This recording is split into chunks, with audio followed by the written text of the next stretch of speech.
اعوذ باللہ من الشیطان الرجیم بسم اللہ الرحمن الرحیم الحمدللہ رب العالمین الصلاۃ والسلام علی سیدنا و نبینا و حبیب قلوبنا و طبیب نفوسنا و شفیع ذنوبنا ابی القاسم محمد۔ تمام تر حمد و ثنا اس خالق کے لیے کہ جس نے ہمیں رمضان المبارک جیسی راتیں عطا فرمائی کہ ہم خداوند متعال کی عبادت کو بجا لا سکیں۔ کیا کہنا اس خالق کا یہ جو لا ریب ہے،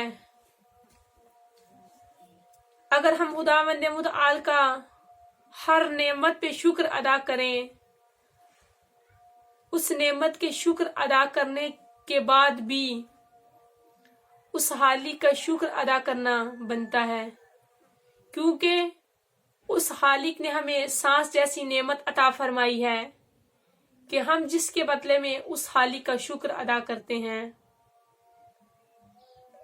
تو سامعین محترم، آپ لوگوں کو میں آج 21ویں رمضان المبارک کی رات کے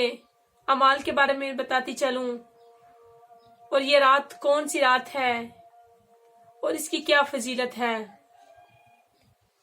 یہ رات 19ویں رمضان المبارک کی رات سے بھی زیادہ افضل ہے،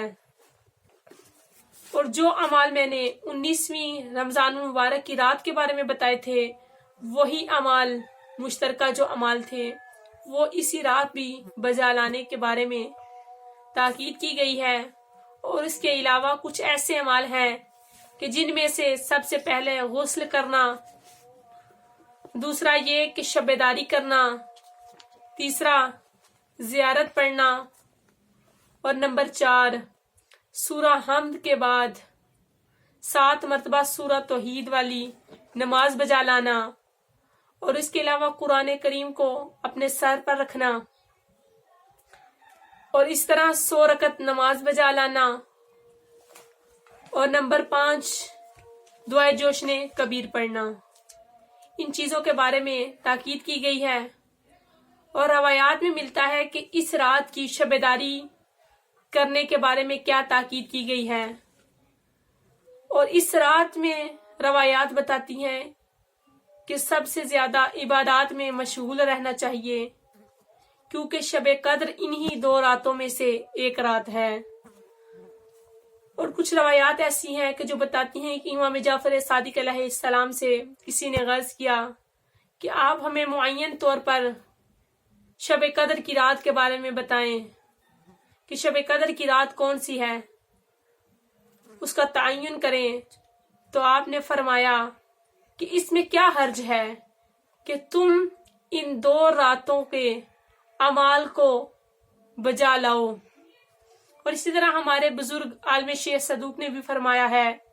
علماء امامیہ کے ایک اجتماع میں میرے ایک استاد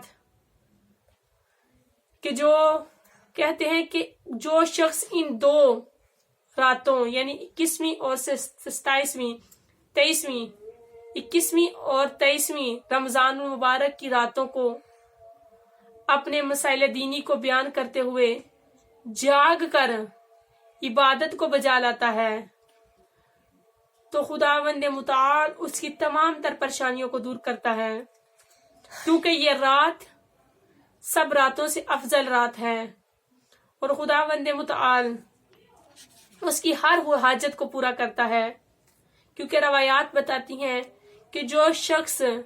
ان راتوں میں عبادت کرتا ہے اور اعمال کو بجا لاتا ہے، تو خداوند متعال اس بندے کے اس عبادت گاہ سے اٹھنے سے پہلے اس کے والدین کے بھی اور اس کے بھی تمام تر گناہ معاف فرما دیتا ہے، اور اس کو اس کی عبادت کا ایک عظیم اجر عطا فرماتا ہے۔ یہ ہے 21ویں رمضان المبارک کی رات کی فضیلت۔ خداوند متعال سے التماس کرتے ہیں کہ خداوند متعال ہمیں اہل بیت علیہ السلام کے نقش قدم پر چلنے کی توفیق عطا فرمائے، اور خداوند متعال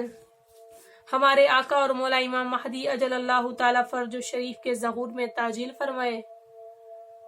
اور ہمیں اپنے وقت کے امام کے لیے زمینہ سازی کرنے کی توفیق عطا فرما۔ یا پروردگارا، جو بیمار ہیں بیمار کربلا کے صدقے میں، بحق محمد و آل محمد کے صدقے میں تمام تر مریضوں کو شفا یابی عطا فرما۔ اور پروردگارا، یہ جو وبائی بیماری پھیلی ہے اس بیماری کو ختم فرما اور ہم سب کو اپنی حفظ و امان میں رکھنا، اور خصوصاً پروردگارا ملت تشیع کی حفاظت فرما۔ صدق اللہ العلی العظیم، والسلام۔